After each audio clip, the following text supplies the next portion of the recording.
To get to the onboard menu, you press and hold the center of the screen for 2.5 seconds. You'll see a gear appear, and after 2.5 seconds you will enter into the menu. You can use the up and down arrows to scroll through the menu options. There is brightness, LED shift lights, warnings, page setups. Brightness, by touching the center of the screen and holding it, it takes you into the brightness settings. At the moment you can see you have the day-night mode at key on. It is currently set to day mode, and by using the minus sign it will swap between day and night mode at key on. If I swap to the night mode, it will stay on that option. I can then scroll through the other options available by pushing the down or up arrow. So I've got here the option for the LED brightness. I can adjust the brightness by using the minus or the plus sign.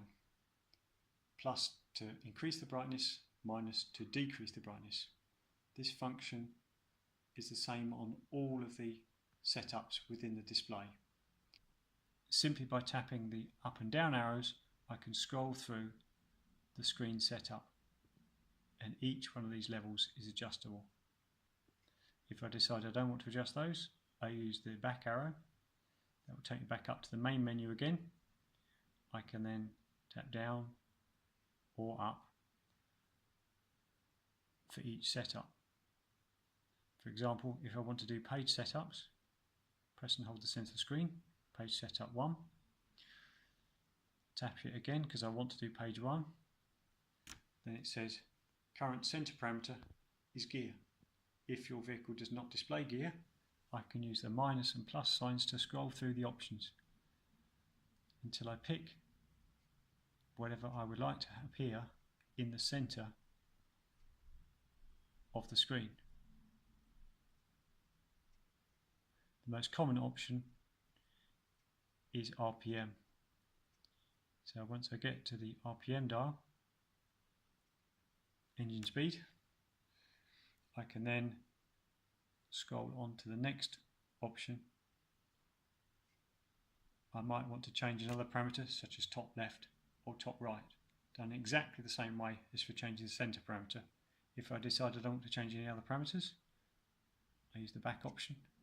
I can then scroll down to page 2, 3, 4, 5, 6, 7, 8, and again I can go into any of these parameters and change any of the display functions within the corners or the center on each page.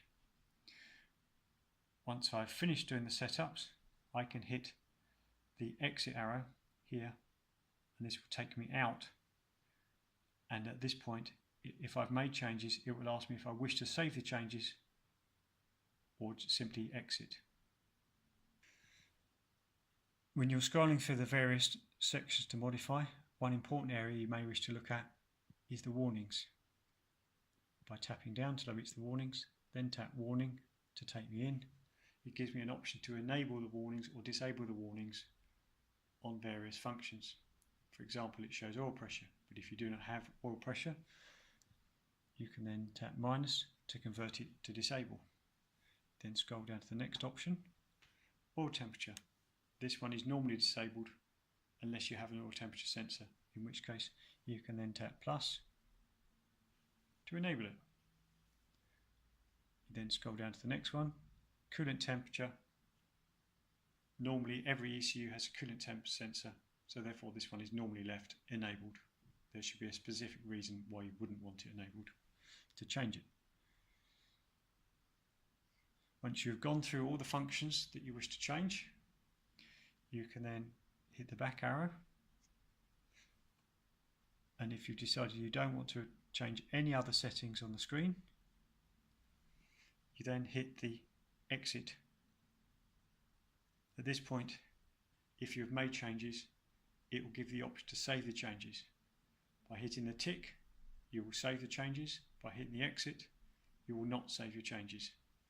So I'll hit the tick, which saves my changes.